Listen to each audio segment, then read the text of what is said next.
ఈ వారాంతంలో మొదలైన యుద్ధం ఇరాన్, అమెరికా, అటు ఇజ్రాయెల్ ముగ్గురు కలిసి అంటే ఇరాన్ మీద జరిగిన దాడి వల్ల ఫలితాలు ఏందంటే అటు మార్కెట్స్, ఇండియన్ మార్కెట్స్ అన్నీ కూడా 2% పైన డౌన్ అయ్యాయి ఈ సోమవారం రోజు. ఆఫ్టర్ 48 అవర్స్ యుద్ధం స్టార్ట్ అయ్యాక. కాకపోతే దాంతో పాటు కొన్ని యాసెట్స్ వైపులో ఇన్వెస్ట్‌మెంట్ యాసెట్స్ చూసుకుంటే అటు క్రూడ్ ఆయిల్ గానీ, ఇటు బంగారం గానీ, వెండి గానీ పెరిగాయి. సో, ఇలాంటి పరిస్థితుల్లో ప్రీ వార్ ఈ యుద్ధానికన్నా ముందు బంగారం, వెండి పరిస్థితి ఏంటి? యుద్ధం తర్వాత 48 గంటల తర్వాత పరిస్థితి ఏంటి? నెక్స్ట్ 1, 2 వీక్స్‌లో బంగారం, వెండి పరిస్థితి ఏంటి? And at the same time already మీరు బంగారం, వెండి ఇన్వెస్ట్ చేసుంటే ఏమి చేయాలి?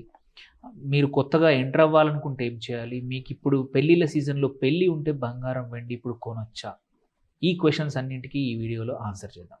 ఫస్ట్ థింగ్ మీరు చూసుకుంటే వార్ కన్నా ముందు అంటే ఫిబ్రవరి 28 నాడు మనం చూసుకుంటే శుక్రవారము 1,62,000 ఎంసీఎక్స్‌లో గోల్డ్ ఉండింది.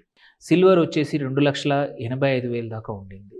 సో, బట్ ఆల్రెడీ మార్చ్ 1 మనం నిన్న చూసుకుంటే 164 ఇవాళ హోర్ముజ్ సంధి కూడా క్లోజ్ చేశాక చూసుకుంటే 168, 169 కూడా పెరిగింది. ఆల్రెడీ 4% దాకా 3.5, 4% ఇంట్రాడే ఆల్రెడీ ఇవాళ పెరిగింది. అండ్ సిల్వర్ కూడా 2.90 దాకా వెళ్ళిపోయింది. సో, ఈ లెక్కన గోల్డ్ ప్రపంచవ్యాప్తంగా ఇంటర్నేషనల్ మార్కెట్‌లో చూసినా అంతే 4% వరకు పెరిగిపోయి $5,400 పైనకి క్రాస్ అయింది పర్ ఔన్స్. సిల్వర్ కూడా అంతే 94 ఔన్స్ వరకి వెళ్ళింది. సో, ఈ యుద్ధంతో ఆల్రెడీ లెస్ దెన్ 48 అవర్స్‌లో 10,000 వరకు బంగారము, 10,000-15,000 వరకు సిల్వర్ పెరిగింది.